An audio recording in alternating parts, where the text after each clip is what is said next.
नमस्कार।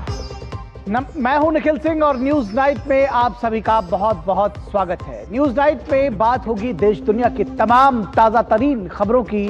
आपको बताएंगे कि त्योहारी सीजन में प्रधानमंत्री नरेंद्र मोदी ने देशवासियों से स्वदेशी अपनाने और आत्मनिर्भर भारत को मजबूत करने का आह्वान किया है और कुछ कहा है प्रधानमंत्री ने, यह आपको विस्तार से दिखाएंगे। बात होगी मन की बात की।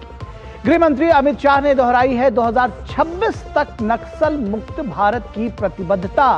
और वहीं तमिलनाडु के करूर में राजनीतिक रैली भगदड़ के मैदान का जो सबब बनी थी, उसमें 40 से ज्यादा जिंदगियां काल के गाल में समा चुकी हैं। लेकिन आज की सबसे बड़ी खबर, संयुक्त राष्ट्र महासभा के मंच से विदेश मंत्री डॉक्टर एस जयशंकर ने पाकिस्तान को बिना नाम लिए जब आतंकवाद का गढ़ बताया और फिर पाकिस्तान ने राइट टू रिप्लाई को लेकर खुद ही अपनी फजीहत करा ली, खुद ही अपनी पोल खोल दी।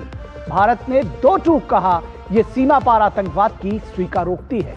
आज न्यूज नाइट में हम करेंगे इसी मुद्दे पर विशेष चर्चा। आपको विस्तार से पूरी खबर भी दिखाएंगे और बात होगी भारत की कूटनीतिक धार की, पाकिस्तान के बौखलाहट की और दुनिया में भारत की बढ़ती साख की। इसके अलावा भी होगी देश दुनिया की तमाम ताजा तरीन खबरें। लेकिन सबसे पहले न्यूज नाइट में हेडलाइंस। पीएम मोदी ने स्वदेशी उत्पादों को चुनकर त्योहारी सीजन को और अधिक सार्थक बनाने का किया आह्वान। सफलता की प्रेरणादायक कहानियों से दिया आत्मनिर्भरता का संदेश। कहा, ठान लीजिए, जो देश में तैयार हुआ वही खरीदेंगे।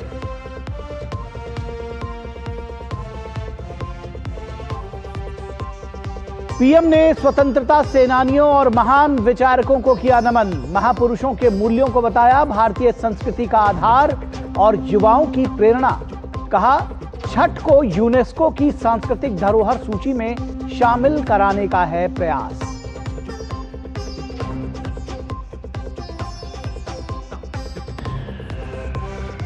गृह मंत्री अमित शाह ने दोहराई 2026 तक नक्सल मुक्त भारत की प्रतिबद्धता। कहा, नॉर्थ ईस्ट में घटा उग्रवाद से हुई मौत का आंकड़ा। जम्मू कश्मीर से 370 को भी समाप्त कर सरकार ने किया अलगाववाद का खात्मा।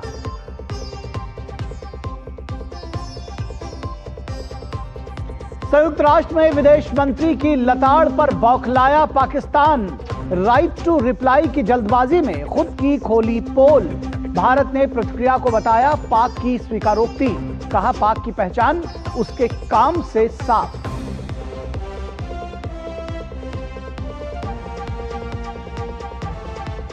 तमिलनाडु के करूर में भगदड़ मामले में पुलिस ने आयोजकों के खिलाफ दर्ज किया मामला। पीएम मोदी ने मृतकों के परिजनों को 2-2 लाख रुपए की अनुग्रह राशि देने की घोषणा की। मामले में केंद्र ने राज्य सरकार से मांगी रिपोर्ट।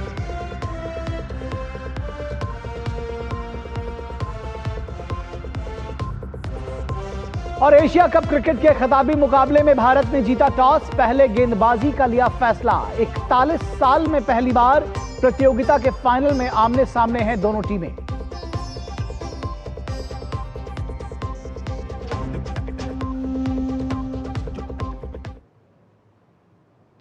तो सबसे पहले बात होगी प्रधानमंत्री के मन की बात कार्यक्रम की। प्रधानमंत्री नरेंद्र मोदी ने मन की बात कार्यक्रम में देशवासियों के साथ अपने विचार साझा किए। प्रधानमंत्री ने जीएसटी बचत उत्सव का जिक्र करते हुए त्योहारों में स्वदेशी चीजों के उपयोग पर जोर दिया।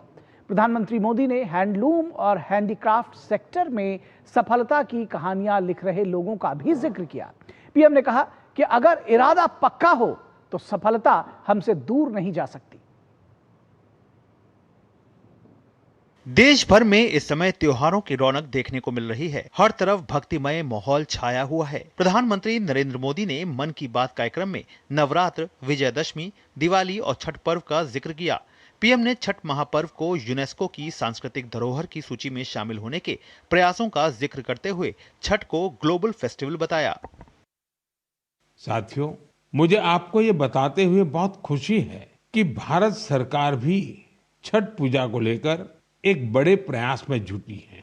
भारत सरकार छठ महापर्व को यूनेस्को की इंटेंजिबल कल्चरल हेरिटेज लिस्ट यानी यूनेस्को की सांस्कृतिक धरोहर की सूची में शामिल कराने का प्रयास कर रही है। छठ पूजा जब यूनेस्को की सूची में शामिल होगी तो दुनिया के कोने-कोने में लोग इसकी भव्यता और दिव्यता का अनुभव कर पाएंगे। साथियों, कुछ समय पहले भारत सरकार के ऐसे ही प्रयासों से कोलकाता की दुर्गा पूजा भी यूनेस्को की इस लिस्ट का हिस्सा बनी है। हम अपने सांस्कृतिक आयोजनों को ऐसे ही वैश्विक पहचान दिलाएंगे तो दुनिया भी उनके बारे में जानेगी, समझेगी, उनमें शामिल होने के लिए आगे आएगी। पीएम ने इस बार के त्योहारों के लिए खास संदेश दिया। त्योहारों में सिर्फ स्वदेशी चीजों के उपयोग का आग्रह करते हुए कहा कि अगर हम ठान लें तो इस बार त्योहार सिर्फ स्वदेशी चीजों से ही मनाएंगे। इससे हमारे उत्सव की रौनक कई गुना बढ़ जाएगी। वोकल फॉर लोकल को खरीदारी का मंत्र बना दीजिए, ठान लीजिए। हमेशा के लिए जो देश में तैयार हुआ है वही खरीदेंगे। जिसे देश के लोगों ने बनाया है वही घर ले जाएंगे। जिसमें देश के किसी नागरिक की मेहनत है उसी सामान का उपयोग करेंगे। जब हम ऐसा करते हैं तो हम सिर्फ कोई सामान नहीं खरीदते, हम किसी परिवार की उम्मीद घर लाते हैं, किसी कारीगर की मेहनत को सम्मान देते हैं, किसी युवा उद्यमी के सपनों को पंख देते हैं। प्रधानमंत्री नरेंद्र मोदी ने देश के हैंडलूम और हैंडीक्राफ्ट सेक्टर में काम कर रहे उन लोगों का भी खास तौर पर उल्लेख किया जिन्होंने अपनी मेहनत और समर्पण से सफलता की नई कहानी लिखी। तमिलनाडु के याज नेचुरल्स के अशोक जगदीशन और प्रेम सेल्वाराज का उदाहरण देते हुए पीएम आत्मनिर्भरता और रोजगार सृजन को बढ़ावा देने की बात कही। वहीं पीएम ने झारखंड के आशीष सत्यव्रत साहू का भी प्रेरक प्रसंग साझा करते हुए बताया कि कैसे जोहार ग्राम ब्रांड के जरिए आदिवासी बुनाई और परिधानों को ग्लोबल रैंप तक पहुंचाया जा रहा है। इस दौरान पीएम ने बिहार की मधुबनी की स्वीटी कुमारी के संकल्प क्रिएशन के सराहनीय प्रयास का भी उल्लेख किया। प्रधानमंत्री मोदी ने एक बार फिर देशवासियों को आत्मनिर्भर बनाने के अपने संकल्प को दोहराया। Bureau report, DD news. प्रधानमंत्री नरेंद्र मोदी ने मन की बात कार्यक्रम में स्वतंत्रता सेनानियों को याद करते हुए उनके संघर्ष को युवाओं के लिए प्रेरणा बताया। पीएम ने कहा कि अमर शहीद भगत सिंह हर भारतवासी और विशेषकर देश के युवाओं के लिए एक प्रेरणा पुंज है। भारत के महान क्रांतिकारी और स्वतंत्रता सेनानी शहीद भगत सिंह 23 साल की छोटी सी उम्र में फांसी के फंदे पर झूल गए। आज कार्यक्रम मन की बात में उनकी जयंती पर पीएम मोदी ने उन्हें श्रद्धांजलि दी। पीएम ने कहा कि अमर शहीद भगत सिंह हर भारतवासी के लिए एक प्रेरणा पुंज हैं।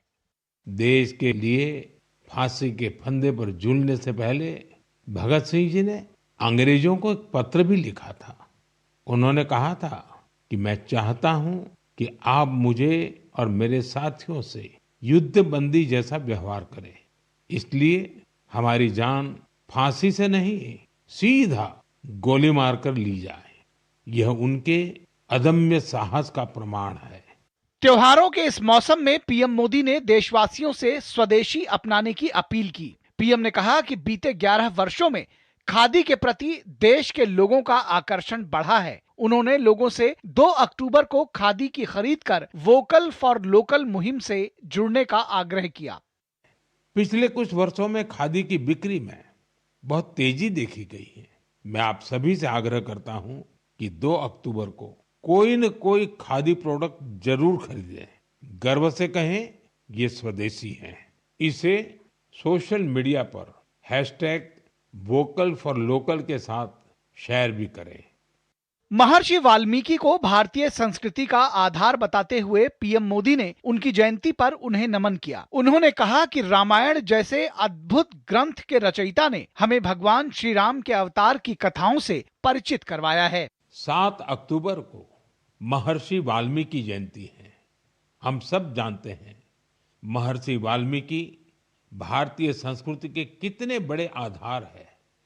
इसलिए साथियों, अयोध्या में जब राम मंदिर का निर्माण हुआ तो साथ में निषाद राज और महर्षि वाल्मीकि का भी मंदिर बनाया गया है। मेरा आपसे आग्रह है, आप भी जब अयोध्या में रामलला के दर्शन करने जाएं, तो महर्षि वाल्मीकि और निषाद राज मंदिर के दर्शन जरूर करें। पीएम मोदी ने अपने संबोधन में प्रसिद्ध कन्नड़ उपन्यासकार और महान विचारक एस.एल. भैरप्पा जी के निधन पर उन्हें श्रद्धांजलि दी। उन्होंने कहा कि भैरप्पा जी की रचनाएं देश की युवा पीढ़ी के लिए आदर्श हैं। वहीं मन की बात की इस कड़ी में पीएम ने राष्ट्र निर्माण में आरएसएस के योगदान का भी जिक्र किया। प्रधानमंत्री ने राष्ट्रीय स्वयंसेवक संघ की स्थापना के 100 वर्ष पूरा होने पर उनकी अद्भुत यात्रा का जिक्र किया। उन्होंने कहा कि 1925 में विजयदशमी के पावन अवसर पर स्थापित किया गया राष्ट्रीय स्वयंसेवक संघ स्वार्थ से ऊपर उठकर राष्ट्र के लिए समर्पण का भाव रखने के लिए प्रेरित करता आया है। त्याग और सेवा की भावना और अनुशासन की सीख, यही संघ की सच्ची ताकत है। आज आरएसएस 100 वर्ष से बिना थके, बिना रुके राष्ट्र सेवा के कार्य में लगा हुआ है। इसलिए हम देखते हैं देश में कहीं भी प्राकृतिक आपदाएं, आरएसएस के स्वयंसेवक सबसे पहले वहां पहुंच जाते हैं। लाखों लाख स्वयंसेवकों के जीवन के हर कर्म, हर प्रयास में राष्ट्र प्रथम, नेशन फर्स्ट की यह भावना हमेशा सर्वोपरि रहती है। मैं राष्ट्र सेवा के महायज्ञ में स्वयं को समर्पित कर रहे प्रत्येक स्वयंसेवक को अपनी शुभकामनाएं अर्पित करता हूं। पीएम मोदी महापुरुषों, विचारकों को याद कर युवा पीढ़ी को न केवल इतिहास बोध से जोड़ते रहे हैं, बल्कि उन महापुरुषों के विचारों के जरिए युवा पीढ़ी को एक सार्थक संदेश भी देते रहे हैं। Bureau report, DD news. और यहां रुकेंगे एक छोटे से ब्रेक के लिए, लेकिन ब्रेक के बाद जब वापस लौटेंगे तो आपको दिखाएंगे पाकिस्तान को भारत का करारा जवाब। आगे देखिए, पाकिस्तान को भारत का करारा जवाब, ब्रेक के बाद।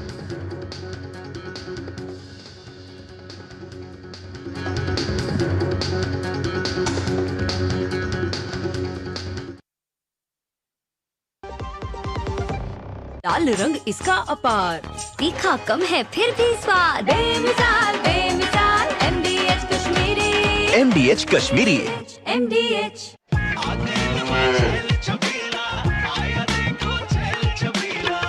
एक कपिला, अरे भाई सब एक ही जैसा होता है।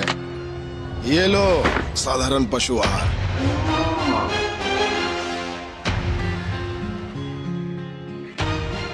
इस देश की हर माँ, बच्चे, बूढ़े, जवान, खिलाड़ी, डॉक्टर, इंजीनियर, सबको गाय भैंस की दूध की शक्ति पर भरोसा है। पर जब इन पशुओं को कपिला पशु आहार मिलेगा, तभी तो दूध सिर्फ ज्यादा ही नहीं, शक्ति से भरपूर भी होगा।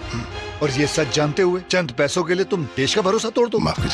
कपिला पशु आहार, देश का नंबर 1 पशु आहार।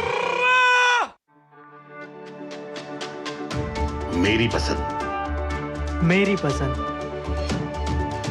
मेरी पसंद, मेरी पसंद, हमारी पसंद, हम सबकी पसंद। मजबूत देश का मजबूत सरिया हो गया स्टील। गोल्डी छोले मसाले, जहाँ जाएं रिश्ते बनाएं। गोल्डी लाए हैं फ्रेश लॉक टेक्नोलॉजी, जो रखे मसालों को हर समय फ्रेश। भारत सरकार ने सभी देशवासियों के हित में हेल्थ इंश्योरेंस से जीएसटी पूरी तरह से हटाकर 0 कर दिया है। इससे हेल्थ इंश्योरेंस काफी सस्ता हो गया है। पॉलिसी बाजार पर अब 1 करोड़ का हेल्थ इंश्योरेंस सिर्फ 550 रुपए महीने से शुरू। policybazaar.com। हमारा डेजर्ट आ गया, पर हमारी चैंपियन नहीं आई अब तक। बिल भरने के पहले तो आएगी ना। सो गर्ल्स, क्या हो रहा है? बिल हो रहा है। चल अपना कार्ड दे। पिन दे। आरबीआई कहता है अपना पिन, ओटीपी, सीवीवी या इंटरनेट बैंकिंग पासवर्ड किसी को ना दे। ऑनलाइन बैंकिंग सिर्फ अपने ही कंप्यूटर, मोबाइल और सिक्योर नेटवर्क से करें। हाँ, ये खाने की चैंपियनशिप थी क्या? आरबीआई कहता है जानकार बनिए, सतर्क रहिए। MDH का किचन किंग किचन में हो तो हम सब कुछ बना सकते हैं। बैंगन का भरता, आलू गोभी, भिंडी मसाला और भी बहुत कुछ। MDH। ब्रेक के बाद एक बार फिर आप सभी का स्वागत है। और संयुक्त राष्ट्र महासभा के 80वें सत्र में भारत की बेबाक आवाज गूंजी और पाकिस्तान की पोल खुल गई। विदेश मंत्री डॉक्टर एस जयशंकर ने बिना लाग लपेट और बिना नाम लिए आतंकवाद के गढ़ की ओर इशारा किया, लेकिन जवाब देने की जल्दबाजी में पाकिस्तान ने खुद को बेनकाब कर लिया। भारत ने साफ कर दिया कि पाकिस्तान का नाम लिए बगैर भी उसका चेहरा दुनिया पहचानती है। सवाल अब यह है कि वैश्विक बिरादरी आतंकवाद को राजनीति मानने वाली मुल्कों के खिलाफ कब एकजुट होकर निर्णायक कार्रवाई करेगी। संयुक्त राष्ट्र महासभा के 80वें सत्र में पाकिस्तान ने एक बार फिर अपनी फजीहत कराई है। विदेश मंत्री डॉक्टर एस जयशंकर के उस भाषण के बाद जिसमें उन्होंने बिना नाम लिए एक पड़ोसी देश को आतंकवाद का गढ़ बताया था, उस पर राइट टू रिप्लाई का इस्तेमाल कर पाकिस्तान ने खुद अपनी ही पोल खोल दी।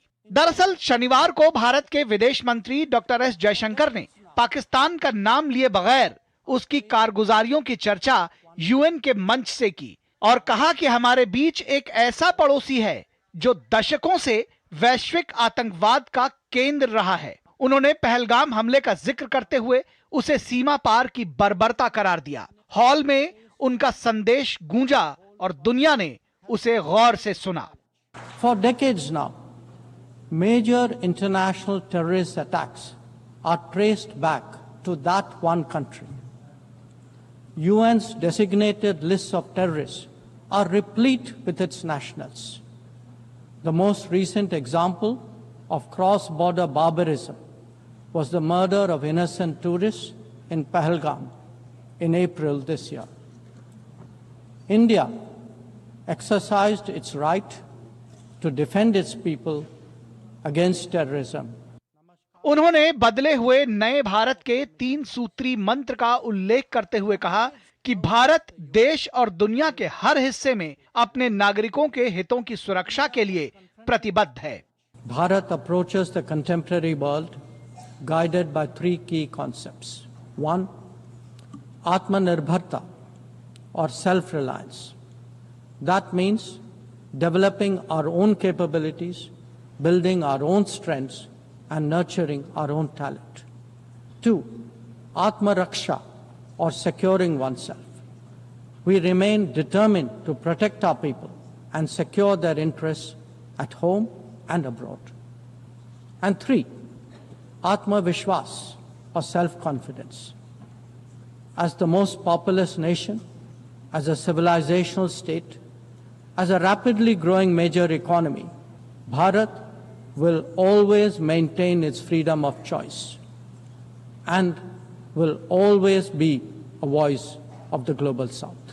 पर तभी जिस देश का नाम लिया नहीं गया था उसने उत्तर देने का विकल्प चुन लिया और तब भारत की तीखी प्रतिक्रिया आई। भारत के स्थायी मिशन के सेकंड सेक्रेटरी रेंटाला श्रीनिवास ने कहा कि यह स्पष्ट है कि बिना नाम लिए भी जो देश उत्तर दे रहा है उसने लंबे समय से चले आ रहे सीमा पार आतंकवाद की प्रथा को दरअसल स्वीकार कर लिया है। It is telling that a neighbor who was not named chose to nevertheless respond and admit their long-standing practice of cross-border terrorism. Pakistan's reputation speaks for itself. Its fingerprints are so visible in terrorism across so many geographies. It's a menace not only to its neighbors but to the entire world. No arguments or untruths can ever whitewash the crimes of terroristan. वहीं संयुक्त राष्ट्र सुरक्षा परिषद में स्थायी seat के लिए भारत की दावेदारी के प्रति कई देशों ने अपना समर्थन दोहराया है। यूएनजीए के 80वें सत्र में रूस के विदेश मंत्री सर्गेई लावरोव ने भारत के स्थायी सीट के आवेदन का समर्थन किया। इसके साथ ही रूस संयुक्त राष्ट्र सुरक्षा परिषद का एकमात्र स्थायी सदस्य बन गया है जिसने स्थायी सीट के लिए भारत का समर्थन किया है। इससे पहले मॉरिशस और भूटान ने भी भारत की लंबे समय से चली आ रही दावेदारी का समर्थन किया था। नई दिल्ली से अखिलेश सुमन के साथ ब्यूरो रिपोर्ट, डीडी न्यूज। तो भारत ने करारा जवाब दिया पाकिस्तान को यूएनजीए में और यूएनजीए में राइट टू रिप्लाई का इस्तेमाल कर पाकिस्तान ने खुद को बेनकाब कर दिया, खुद ही अपनी पोल खोल दी। और यही आज हमारी चर्चा का विषय है कि किस तरह से भारत का करारा जवाब रहा है। और हमारा विशेष है यूएनजीए में भारत का करारा जवाब, पाक फिर बेनकाब। तो यूनाइटेड नेशंस जनरल असेंबली में भारत का करारा जवाब, पाक फिर बेनकाब, आज का हमारा विशेष चर्चा का विषय है। और इस पर बातचीत करने के लिए हमारे साथ खास मेहमान जुड़े हुए हैं, उनसे आपका परिचय करा दें। हमारे साथ प्रोफेसर संजय भारद्वाज जो साउथ ईस्ट एशिया एक्सपर्ट हैं, वो हमारे साथ जुड़े हुए हैं, school of international studies JNU से हैं। प्रोफेसर संजय भारद्वाज, बहुत स्वागत है आपका। और इसके साथ ही साथ हमारे साथ एम्बेसडर मंजू सेठ जुड़ी हुई हैं, पूर्व राजनयिक हैं और इस पूरे विषय में उनकी विशेष महारत है दरअसल। तो एम्बेसडर मंजू सेठ, अगर मैं आपके साथ शुरुआत करना चाहूँ और इस पूरे प्रकरण में सबसे पहले डॉक्टर एस जयशंकर के जवाब का जो उन्होंने यूएन में बोला, उसका आकलन आप कैसे करेंगी? एक तो ये, और उसके साथ ही साथ इस पूरे प्रक्रिया में जो भारत की डिप्लोमेटिक स्थिति रही है, उसका कैसे आकलन करेंगी, उसको कैसे देखती हैं?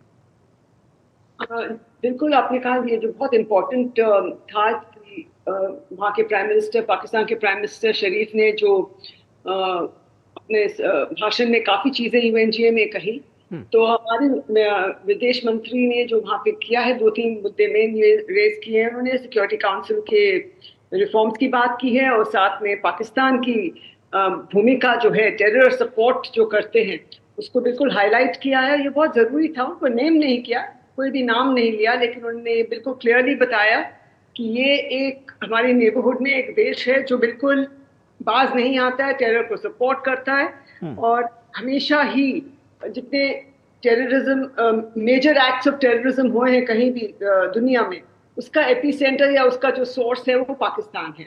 अगेन, पाकिस्तान का नाम ना लेते हुए उन्होंने सिर्फ कहा हमारे नेबरिंग कंट्री। तो ये सब एक बहुत इनडायरेक्टली लेकिन क्लियरली एक मैसेज था यूएन को भी, क्योंकि हम देख रहे हैं जो दोहरा मापदंड देखा जा रहा है पूरी दुनिया में, पूरे विश्व में, कि इसको कंडेम ना करते ही नहीं है। हम देख ही रहे हैं कुछ काफी सालों से, जब उनको इम्पैक्ट होता है तब टेररिज्म को के पीछे सब यूनाइट होते हैं टेररिज्म को कंडेम करने के लिए, लेकिन जब दूसरे देशों पे होता है जहां उनको डायरेक्ट इम्पैक्ट नहीं है, ज्यादातर जो यूएन के मेन मेंबर्स हैं, जो P5 है और जो डेवलप्ड वर्ल्ड है, वो यूजुअली इसके बारे में बहुत कम बोलते हैं। और या उसको सब हम इंडिया का सपोर्ट होता है लेकिन नॉट जैसे बिल्कुल खुल के नहीं करते हैं, ना कंडेम करते हैं पाकिस्तान के जो एक्ट्स चले आ रहे हैं, support to terrorism, financing of terrorism, और एक जो एक वहाँ पे जो मानसिकता बनाई जाती है, काइंड ऑफ इनकलकेट किया जाता है, वहाँ पे ट्रेनिंग दी जाती है यंग बच्चों को कि उनको कैसे एक टेरर लाइन में एक प्रोफेशन की तरह उसको करके उनको फॉलो करें। तो एक बहुत ये जो यूएन ने जो स्पीच दी है हमारे विदेश मंत्री ने, ये बहुत क्लियरली एक बहुत दर्शाता है कि हमें जरूरी है कि हम अपना ये व्यू पॉइंट वहाँ आगे रखें, और बहुत क्लियरली उन्होंने बताया है।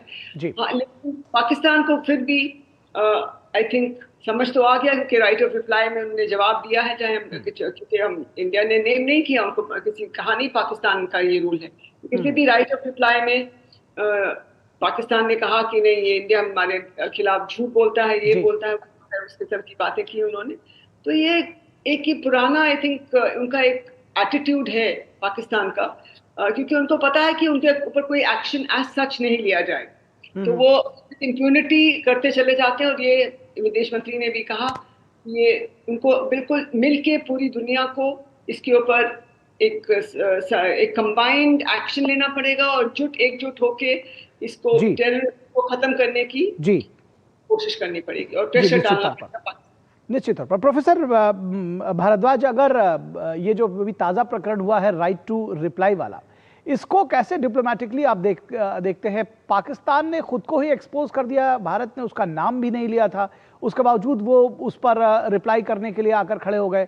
और उसके साथ ही साथ एक और विषय है जिसको मैं आपसे समझना चाहूँगा कि आप देखिए, पाकिस्तान हमेशा कश्मीर का मुद्दा उठाता है यूएन में, लेकिन अब उसके साथ साथ उसकी मजबूरी हो गई है कि वो आतंकवाद की भी बात करे, आतंकवाद पर भी अपने आप को, जिसको कहते हैं कि साफगोई से अपने आप को बचाने की कोशिश करे, और ये शायद अपने आप में बहुत बड़ा परिवर्तन है। कैसे देखते हैं इसको?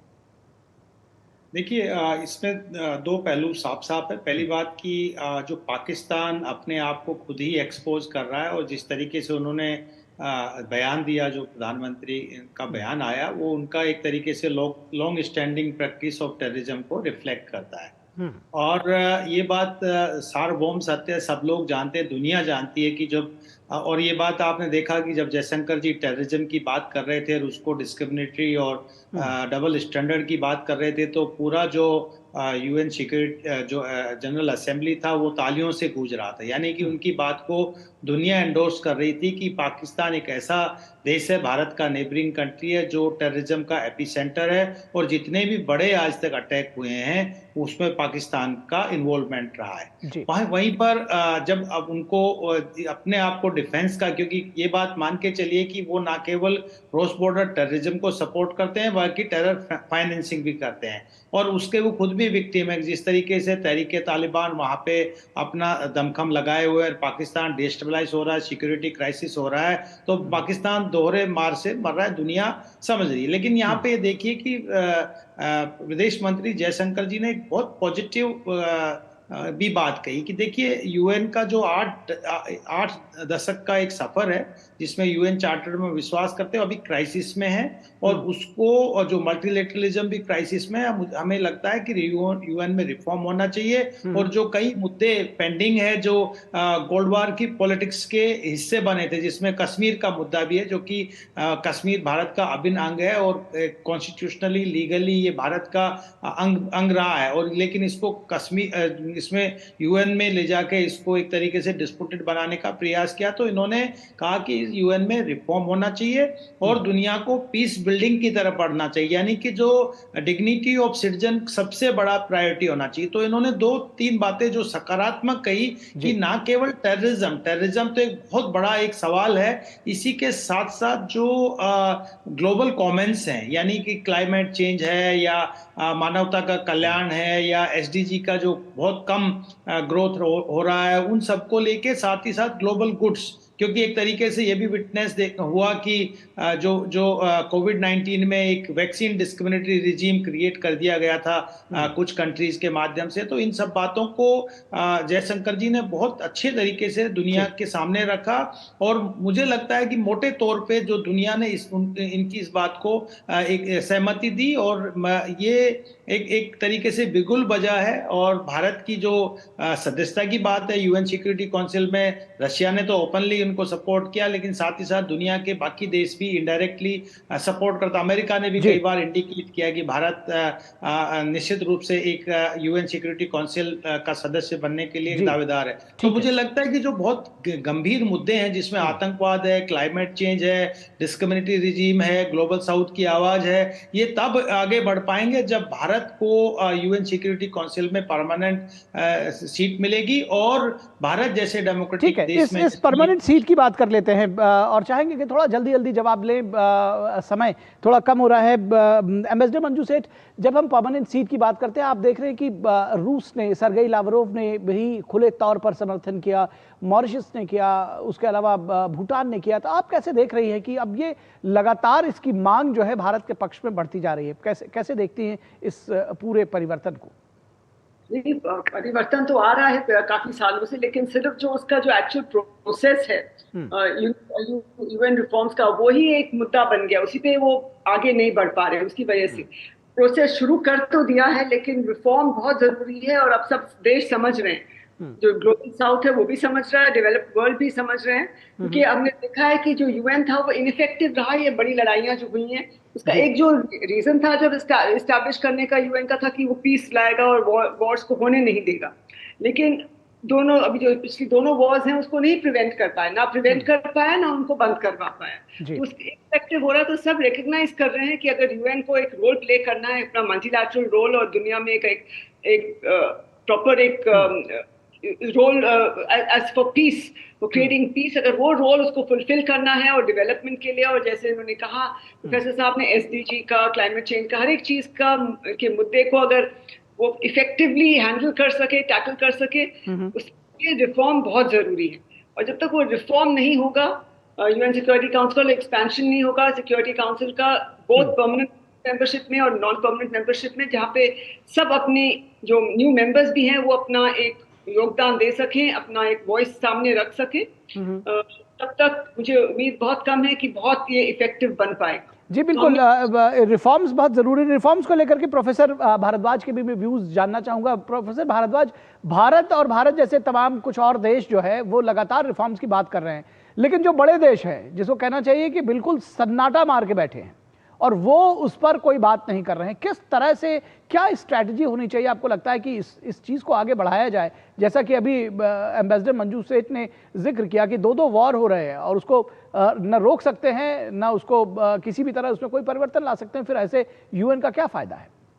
देखिए, दो बातें साफ साफ है कि जिस तरीके से भारत अपने आप को दुनिया के सामने डेमोस्ट्रेट कर रहा है, तो ये बात रिफ्लेक्ट हो रही है कि भारत जो है एक सिविलाइजेशनल स्टेट है और एक तरीके से नॉन वायलेंस और पीस बिल्डिंग की तरफ भारत का हमेशा एक सकारात्मक रुख रहा है। और ये बात रिफ्लेक्ट हुई जब भारत ने G20 सबमिट किया और उसमें वसुधैव कुटुंबकम की बात की। तो ये दुनिया के कुछ देशों को जो एस्पिरेंट है अपने आप को ग्लोबल पावर बनाने के लिए, उनको एक तरीके से संदेह है कि भारत अगर दुनिया के सामने इस छवि के साथ उभरेगा तो बहुत बड़ा एक लीडरशिप भारत, जो कि आज के दिन लीडरशिप वैक्यूम है दुनिया में, ना अमेरिका लीडर है ना चाइना लीडर है, और वो दुनिया देख रही है कि कोई ऐसा वॉइस दुनिया के सामने आए जो पीस की बात करे, नॉन वायलेंस की बात करें और ये जो कॉन्फ्लिक्ट चल रहे हैं इनको रिजोल्व करने की बात करें। तो भारत एक बहुत बड़ी आवाज के रूप में उभर रहा है और मुझे लगता है कि दुनिया के जो डेवलपिंग कंट्रीज है, खासकर ग्लोबल साउथ,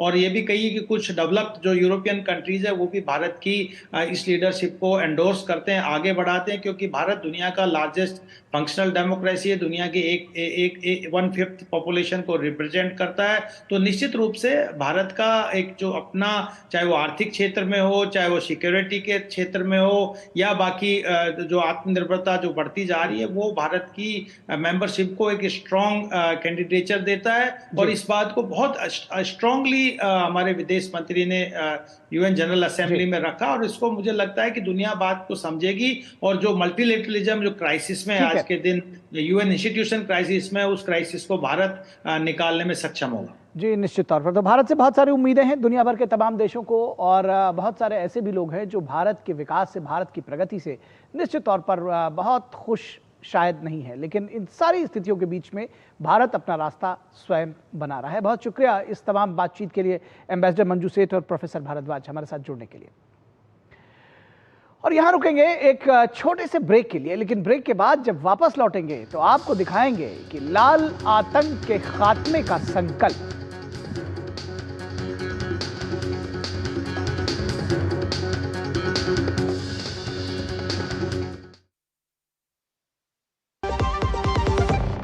आपके घर के खाने में रेस्टोरेंट जैसा स्वाद ले आए MDH का शाही पनीर मसाला। पनीर को क्या मस्त बना डाला।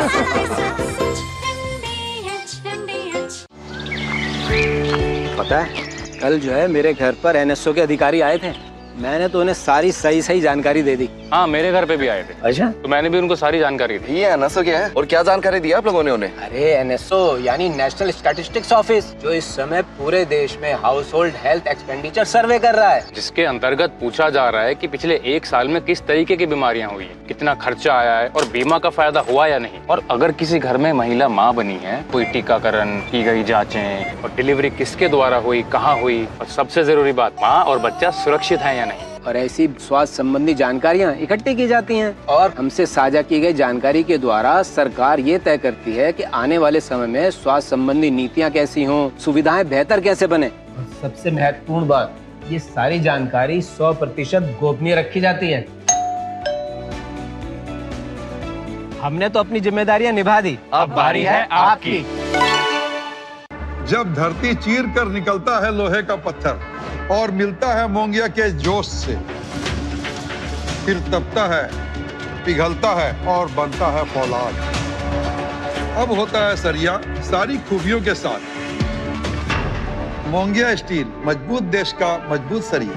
अरे सुनो, जानती हो सरकार ने सिलाई मशीनों पर भी जीएसटी कम कर दिया है। सच में? मतलब अब हमारी भी अपनी मशीनें हो सकती हैं? तो अब हमारा काम आसान और खर्चा भी कम हो जाएगा। मशीन अब 500 से 1000 रुपए सस्ती हो गई है। बचत से मिली ताकत और आत्मविश्वास।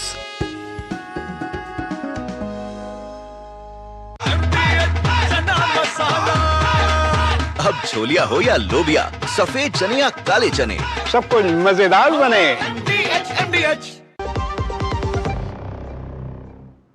ब्रेक के बाद एक बार फिर आप सभी का स्वागत है। तो इससे पहले कि हम आगे बढ़ें और अगली खबर आपको दिखाएं, आपको दिखाते हैं कि अब तक का रिकैप। दरअसल कौन कौन सी खबर हमने आपको दिखाई है। अभी तक हमने आपको दिखाया है स्वदेशी के जरिए आत्मनिर्भरता, अपनी जड़ों और संस्कृति पर गर्व, और इसके साथ ही साथ बात की है विदेश मंत्री का पाक को करारा जवाब।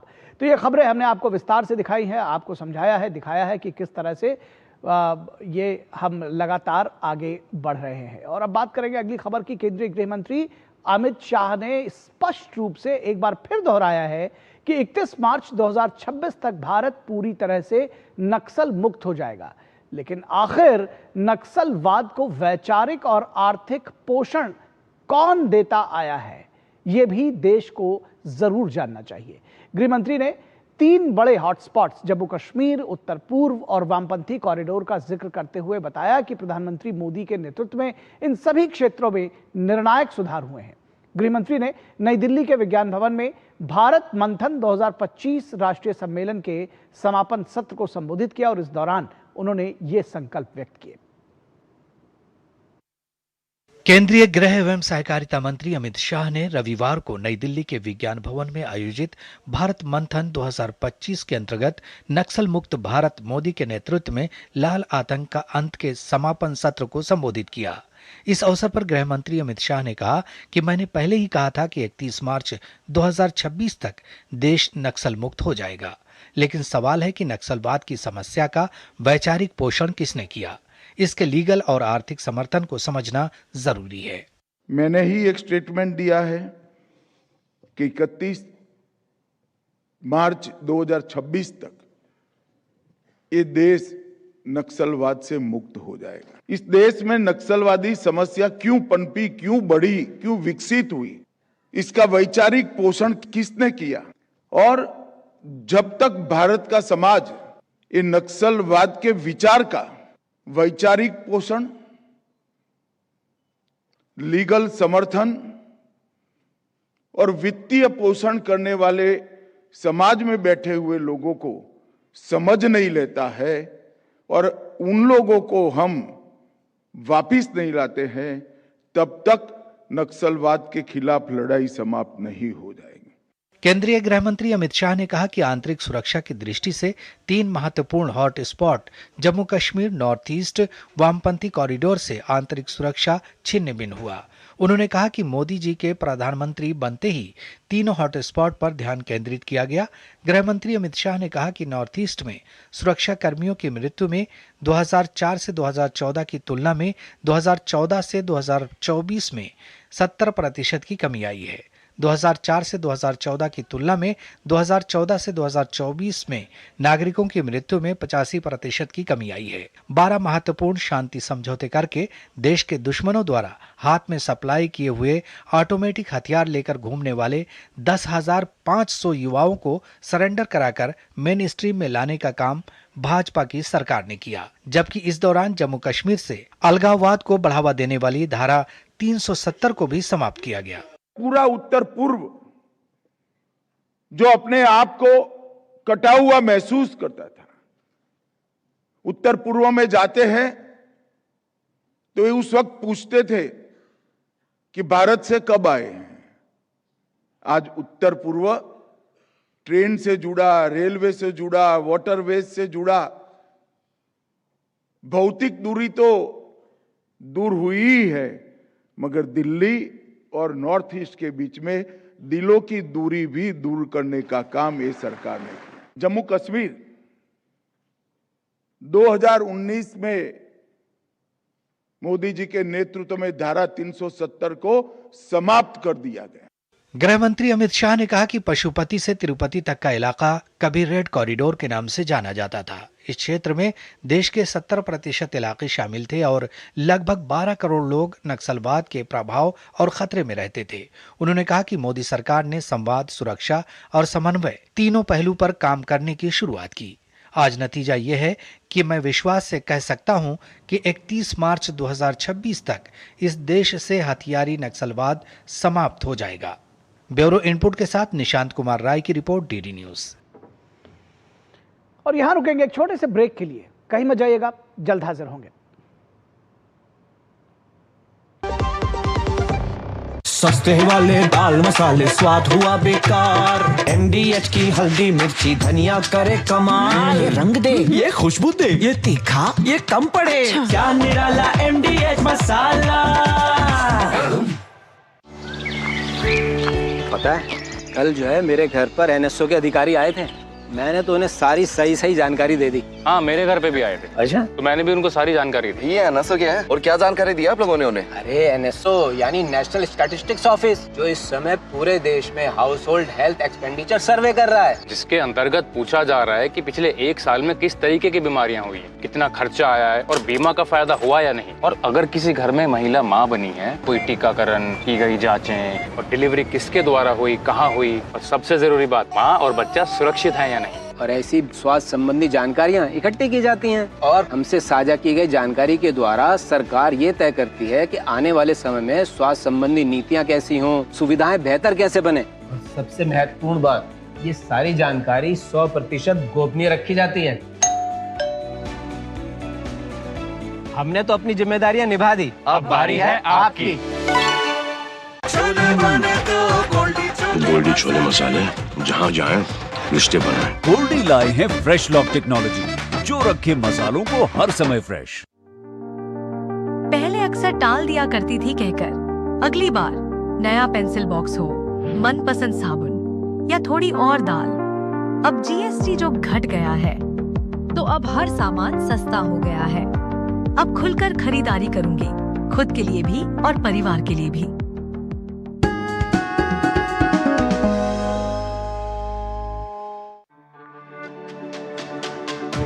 मेरी पसंद, मेरी पसंद,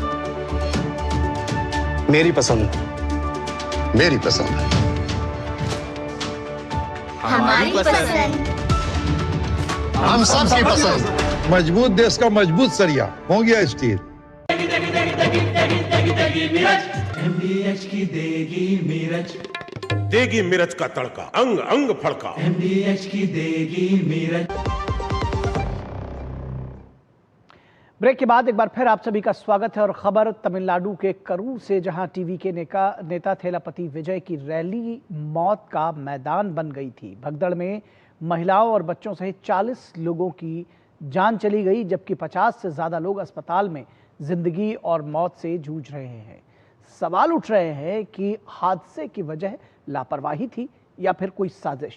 राज्य सरकार ने जांच के आदेश दिए हैं। मुख्यमंत्री और प्रधानमंत्री ने मुआवजे का ऐलान किया है, लेकिन साथ ही CBI जांच की मांग भी की जा रही है। तमिलनाडु के करूर में टीवी के नेता विजय की रैली के दौरान मची भगदड़ में महिलाओं और बच्चों सहित 40 लोगों की मौत हो गई। 51 से अधिक लोग राज्य के विभिन्न अस्पतालों में भर्ती हैं। पुलिस ने राजनीतिक रैली के कुछ आयोजकों के खिलाफ मामला भी दर्ज किया है। We get references from them also for processing the security. We do that. We provide them bandobast. Officers at the level of additional SPs, SPs are monitoring the bandobast. It's all being provided to all of them. Yeah. Case has been registered. The investigation will find out who are all involved in this. Okay. इस बीच करूर भगदड़ की विस्तृत जांच के लिए राज्य सरकार द्वारा नियुक्त पूर्व न्यायमूर्ति अरुणा जदीसन ने घटनास्थल और अस्पताल का दौरा किया। मुख्यमंत्री MK स्टालिन और कई वरिष्ठ नेताओं ने भी घटनास्थल का दौरा किया। हालांकि घटनास्थल पर टीवी के वरिष्ठ नेताओं की अनुपस्थिति ने कई सवाल खड़े कर दिए हैं। MK स्टालिन ने मृतकों के परिवारों को 10-10 लाख रुपए की अनुग्रह राशि देने की घोषणा की है। गंभीर रूप से घायल लोगों को मुख्यमंत्री राहत कोष से 1 लाख रुपए दिए जाएंगे। इस बीच PM मोदी ने मृतकों के परिजनों को प्रधानमंत्री राष्ट्रीय राहत कोष से 2-2 लाख रुपए की अनुग्रह राशि देने की घोषणा की है। घायलों को 50,000 रुपए दिए जाएंगे। वहीं गृह मंत्री अमित शाह ने तमिलनाडु के राज्यपाल और मुख्यमंत्री से बात की और केंद्र की ओर से हर संभव मदद का आश्वासन दिया। केंद्र ने राज्य सरकार से घटना की रिपोर्ट भी मांगी है। We clearly find fault with the local administration because it's very clear the government has to act as a honest broker. That is their role. You have to be a honest broker. And your first duty is to take care of the public who come in a public place. Government has utterly failed yesterday.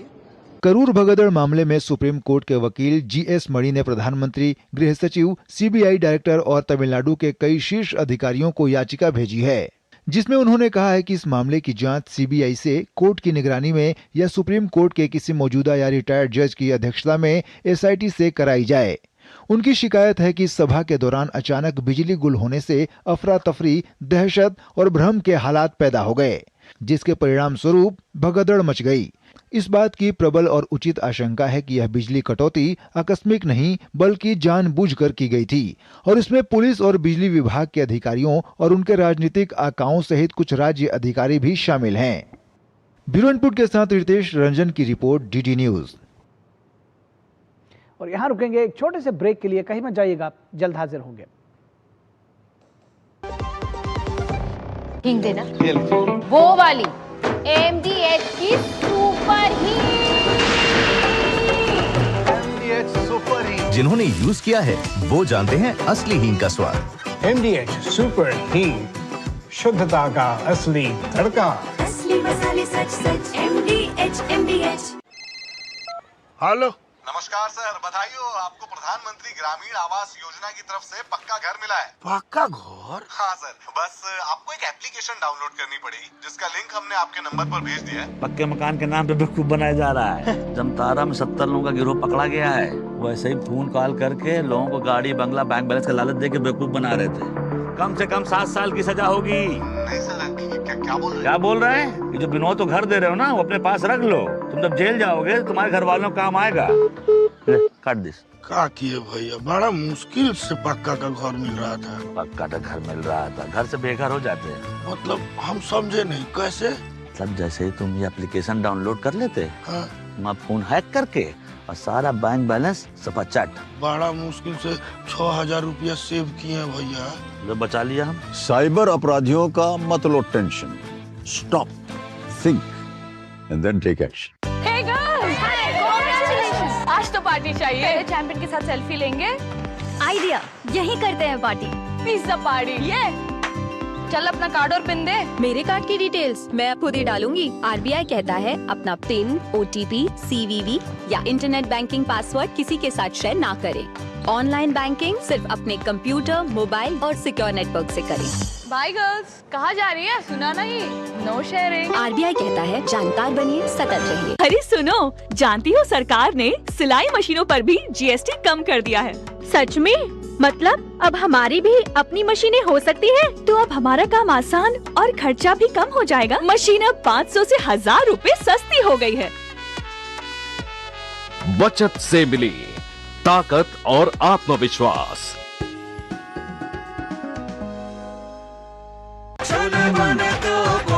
Goldy chole मसाले, जहाँ जाए रिश्ते बनाए। गोल्डी लाए हैं fresh lock technology, जो रखे मसालों को हर समय फ्रेश। स्वागत है आपका ब्रेक के बाद और खबर क्रिकेट के मैदान से। एशिया कप क्रिकेट के खिताबी मुकाबले में भारत का सामना पाकिस्तान से हो रहा है। भारतीय कप्तान सूर्य कुमार यादव ने टॉस जीतकर पहले गेंदबाजी करने का फैसला किया। पाकिस्तान की शुरुआत अच्छी रही। फरहान 57 रन बनाकर वरुण चक्रवर्ती की गेंद पर आउट हुए हैं। ताज़ा समाचार मिलने तक पाकिस्तान ने 1 विकेट के नुकसान पर 85 रन बना लिए थे और फाइनल के लिए भारतीय टीम में शिवम दुबे और जसप्रीत बुमराह की वापसी हुई है। वहीं हार्दिक पांड्या चोट के कारण टीम से बाहर हुए हैं। हार्दिक की जगह रिंकू सिंह को टीम में शामिल किया गया है। तो 2 मैच जो एशिया कप में इससे पहले पाकिस्तान और भारत के बीच में हुए हैं, उसमें बुरी तरह से भारत ने पाकिस्तान को हराया है और अब ऐसा इत्तेफाक है कि तीसरी बार भी ये मैच पाकिस्तान के साथ एशिया कप में हो रहा है। और इसके पहले के जो दोनों मैचेस रहे, या जो ये कहा जाए कि जो पहला मैच रहा वो काफ़ी विवादों में भी रहा कई कारणों की वजह से, लेकिन अब फाइनल में एक बार फिर चिर प्रतिद्वंदी भारत और पाकिस्तान आमने सामने हैं और एशिया कप में एक बार जो टीम जीतेगी वो एशिया कप की हकदार बनेगी। तो भारतीय टीम में जसप्रीत बुमराह और शिवम दुबे की वापसी हुई है। हार्दिक पांड्या चोट की वजह से बाहर हुए हैं और कुल मिलाकर जो प्लेइंग 11 है उसको लेकर के भी जिसको कहते हैं कि बहुत सारी चर्चा भी हुई है और बहुत सारे लोग इससे आशान्वित भी हैं। कुछ लोगों को हार्दिक पांड्या का ना खेलना ज़रूर अखर रहा है, लेकिन इसके साथ ही साथ रिंकू सिंह की जो वापसी हुई है वो बहुत सारे लोग उसको एक बेहतर फैसला बता रहे हैं। तो कुल मिलाकर जो अभी तक जिस तरह से पाकिस्तान ने शुरुआत की थी वो बेहद शानदार रही थी, लेकिन उसके साथ ही साथ पहला विकेट भी भारत ने गिरा लिया। ताज़ा स्कोर 88 रन हो चुका है एक विकेट के नुकसान पर। तो जो पहला विकेट गिर गया है तो इस बात की उम्मीद जताई जा रही है कि जो भारतीय गेंदबाजी है वो एक बार वापस लय में आएगी और जो हमारे बल्लेबाज हैं वो निश्चित तौर पर आज शानदार प्रदर्शन करेंगे और एक बार फिर तीसरी बार इसी एशिया कप में भारत पाकिस्तान को धूल चटा सकेगा। 41 साल में पहली बार एशिया कप के फाइनल में भारत और पाकिस्तान आमने सामने हैं और अक्सर ये देखने में आया है कि ख़ासतौर पर विश्व कप में और जो बड़े मुकाबले हैं उसमें अब पाकिस्तान की टीम भारत के सामने टिक नहीं पाती है। जो पिछले दोनों मैचेस हुए थे उसमें जो भारतीय टीम थी उसकी हर क्षेत्र में, चाहे वो बैटिंग की बात हो, बॉलिंग की बात हो, फील्डिंग की बात हो, भारतीय टीम ने अपनी सुप्रीमेसी पाकिस्तान की टीम पर साबित की थी और यहाँ तक कि जो पाकिस्तान के एक्सपर्ट्स थे उनका ही कहना था कि भारत की टीम एक मजी हुई प्रोफेशनल टीम की तरह खेल रही थी, जबकि जो पाकिस्तान की टीम थी वो एक गली मोहल्ले में क्रिकेट खेलने लायक टीम भी नहीं दिखाई दे रही थी। तो बहुत बड़ा अंतर बताया गया था। आज हालांकि पाकिस्तान ने अच्छी शुरुआत की है और इस बात की उम्मीद जताई जा रही है कि एक अच्छा स्कोर हो सकेगा पाकिस्तान का। तो एक अच्छी फाइटिंग और एक नेल बाइटिंग फिनिश, एक अच्छी क्रिकेट देखने को जरूर मिलेगी। तो कुल मिलाकर सभी भारतीयों की निगाहें इस बात पर हैं कि जो बाकी के बचे हुए लगभग 9 ओवर हैं उनमें किस तरह से खेल आगे बढ़ता है और फिर भारत के जो बल्लेबाज हैं उनका प्रदर्शन कैसे रहता है। आपको याद होगा कि श्रीलंका के साथ जो अभी पिछला मैच हुआ था उसमें भारत ने 202 रन बनाए थे, लेकिन वो सुपर ओवर तक गया था। तो यानी कि इस T20 का जो फॉर्मेट है उसमें 20 ओवर में 200 रन भी बनना कोई बड़ी बात नहीं है और जो रिकॉर्ड्स हैं वो तो खैर कई आगे तक है। तो फिलहाल न्यूज़ नाइट के इस अंक में अब हम अंतिम पड़ाव पर आ गए हैं, लेकिन जाते जाते आपको छोड़ जाएंगे कुछ दिन भर की महत्वपूर्ण खबरों के साथ, जिनको आप देखिए फटाफट अंदाज में और हमें दीजिए इजाजत। नमस्कार। उत्तर प्रदेश के बरेली में शुक्रवार को भड़के बवाल के बाद स्थिति काबू में है। पुलिस प्रशासन ने एहतियातन बरेली में 48 घंटे के लिए इंटरनेट सेवाएं बंद की हैं। अफवाहों पर रोक और शांति व्यवस्था बनाए रखने के लिए शासन की ओर से ये कदम उठाया गया है। इस बीच बरेली बवाल की जांच के लिए SIT का भी गठन कर दिया गया है। नक्सल मुक्त भारत अभियान की दिशा में छत्तीसगढ़ में सुरक्षा बलों को बड़ी सफलता मिली है। छत्तीसगढ़ के कांकेर जिले में धमतरी और ओडिशा की सीमा पर सुरक्षा बलों और नक्सलियों के बीच हुई मुठभेड़ में 3 नक्सली मारे गए हैं। तलाशी अभियान के दौरान मौके से SLR 303 राइफल और 12 बोर बंदूक भी मिली है। दिल्ली के पटपड़गंज क्षेत्र में मुख्यमंत्री रेखा गुप्ता ने 300 देवी बसों को हरी झंडी दिखाकर रवाना किया। इस मौके पर सीएम ने कहा कि दिल्ली की हवा को साफ करना हमारी प्राथमिकता है। ये बसें न सिर्फ ईंधन बचाएंगी बल्कि कार्बन उत्सर्जन को भी घटाएंगी। निर्वाचन आयोग ने आगामी बिहार विधानसभा चुनाव और विभिन्न राज्यों में होने वाले उपचुनावों के लिए कुल 470 केंद्रीय पर्यवेक्षकों की नियुक्ति की है। ये पर्यवेक्षक चुनाव प्रक्रिया की निष्पक्षता, पारदर्शिता और चुनाव खर्च की निगरानी करेंगे। बिहार विधानसभा चुनाव 2025 के मद्देनजर भारतीय जनता पार्टी ने अपनी चुनाव अभियान समिति का गठन कर दिया है। पार्टी ने इस समिति में कुल 45 सदस्यों को शामिल किया है। इसमें बिहार बीजेपी प्रदेश अध्यक्ष डॉक्टर दिलीप कुमार जायसवाल, सम्राट चौधरी, विजय कुमार सिन्हा, केंद्रीय मंत्री गिरिराज सिंह, केंद्रीय गृह राज्य मंत्री नित्यानंद राय सहित कई अन्य लोगों के नाम शामिल हैं। भारतीय क्रिकेट कंट्रोल बोर्ड के नए अध्यक्ष का ऐलान कर दिया गया है। मिथुन मनहास को भारतीय क्रिकेट कंट्रोल बोर्ड का नया अध्यक्ष चुना गया है। जम्मू कश्मीर के उपराज्यपाल मनोज सिन्हा ने कटरा स्थित श्री माता वैष्णो देवी के पवित्र धाम में सेवा पर्व का शुभारंभ किया। ये आयोजन आगामी पखवाड़े तक चलने वाले एक विशेष अभियान की शुरुआत है, जो जन सेवा, स्वयं सेवा और सामुदायिक भागीदारी को समर्पित है।